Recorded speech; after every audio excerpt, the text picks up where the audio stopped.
What if the greatest player in baseball history hasn't even peaked yet? That question sounds impossible. It sounds arrogant.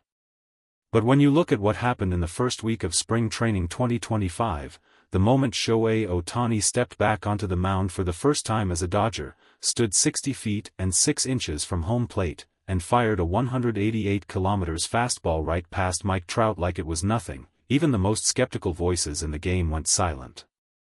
Trout, who has faced Ohtani more than almost any hitter alive, stepped out of the batter's box, looked back at the catcher, and said 3 words that spread through the baseball world like wildfire.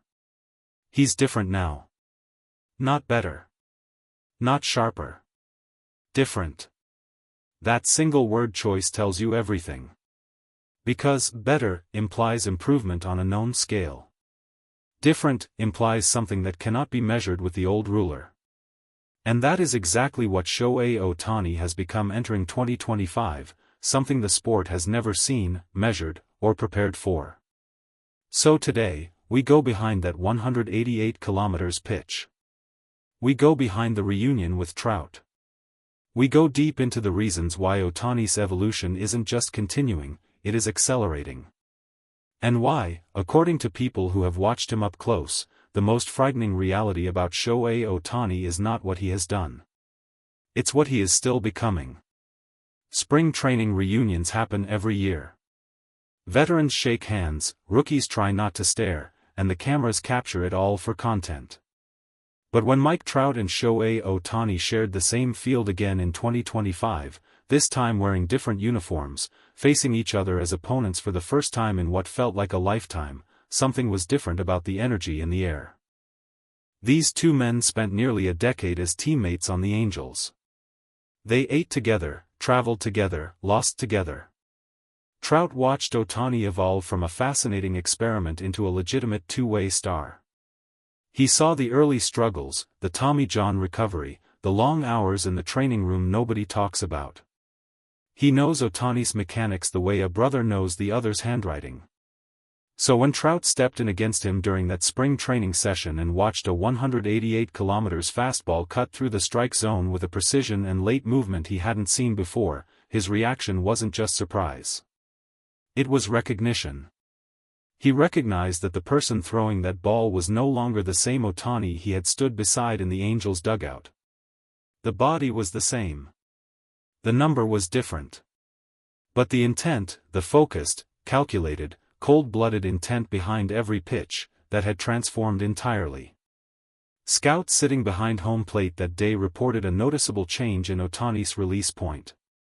It had dropped slightly, a deliberate mechanical adjustment that adds deceptive late movement to his four-seam fastball.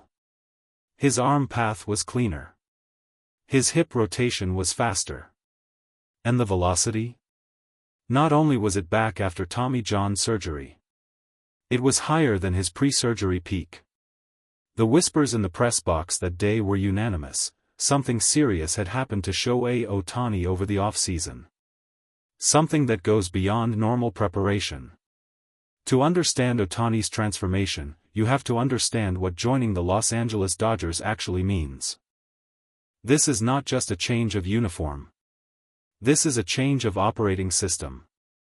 The Dodgers have built the most sophisticated player development and performance science infrastructure in professional baseball. Their analytics department doesn't just track spin rates and launch angles, they build individualized biomechanical profiles for every player on the roster, monitor recovery data in real time, and design training protocols so precise they account for sleep cycles and nutritional timing down to the hour. For a player like Ohtani, who already operated at an elite level of self-discipline, entering this environment is like plugging a high-performance engine into a machine that was finally built to handle it. With the Angels, Ohtani had to manage much of his two-way workload almost independently. His preparation was extraordinary by any standard, but it was largely self-directed. There were limits to the support system around him. The infrastructure wasn't built for what he was trying to do. With the Dodgers, every single detail of his two-way schedule, his throwing programs, his batting cage sessions, his rest protocols, his nutritional cycles, is now managed by a team of specialists whose only job is to make Shohei Ohtani the best version of Shohei Ohtani. The 188 kilometers pitch Trout saw in spring training was not an accident. It was the output of a system that had spent an entire off-season optimizing every variable it could find. But here is what makes Ohtani truly different from every other player who has ever benefited from a great organization: the system around him only works because of the system within him. Anyone who has been near Ohtani during a baseball camp, a road trip, or a pre-game meal has come back with the same story. The discipline is almost incomprehensible. Former teammates from his time with the Nippon Hem Fighters still talk about the boxes of rice balls he would bring to school at Hanamaki Higashi High School, eating before practice, after practice, in between sessions, tracking every gram like a professional nutritionist at the age of 16. The protein shaker with tofu. The self-imposed rice bowl quotas. The complete absence of what most athletes consider treating yourself. That discipline did not soften when he arrived in America. It evolved. By the time he was in Anaheim, Ohtani had developed a split nutritional system that rotates between a bulking phase and a cutting phase with surgical precision.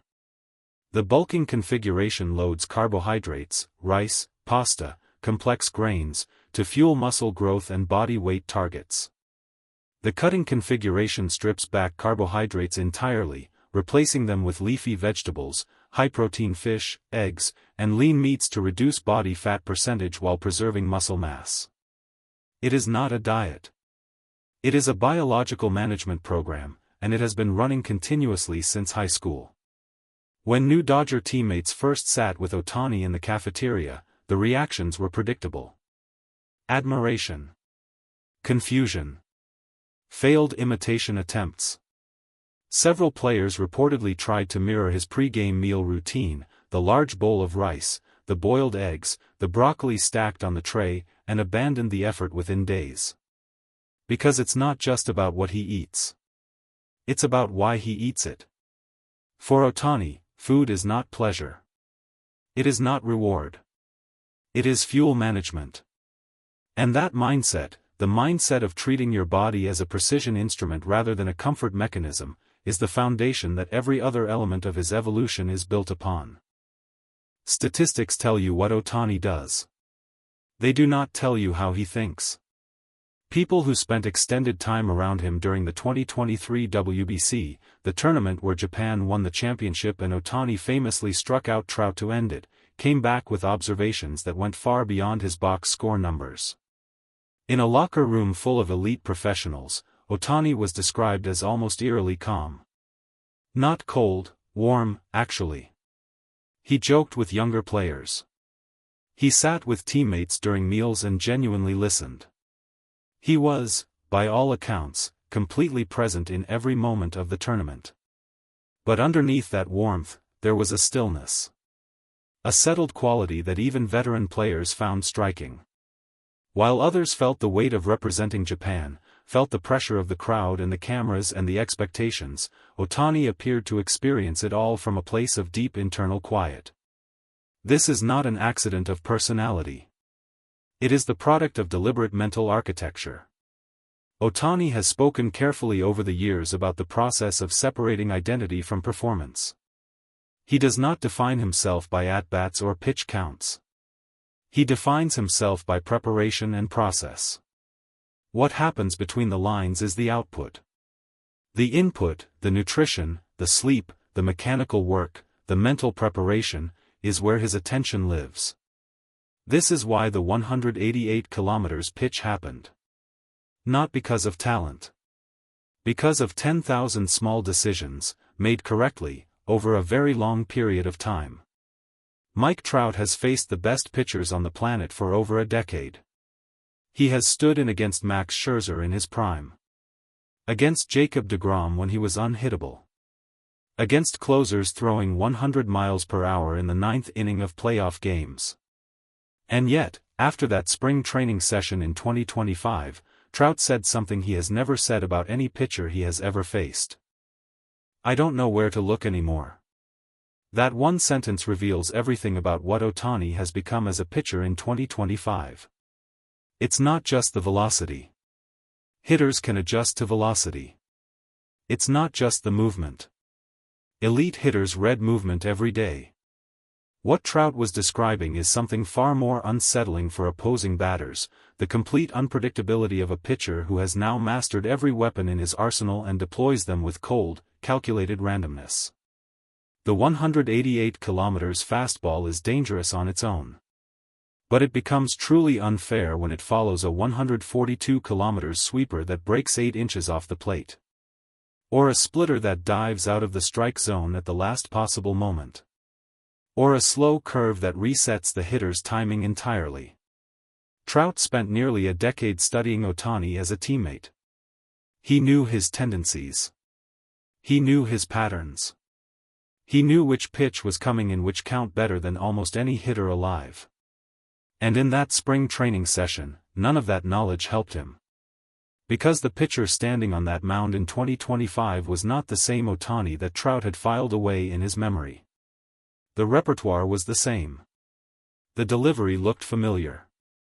But the command, the absolute, surgical command of every single pitch in every single count, had reached a level that made 10 years of accumulated knowledge feel suddenly outdated.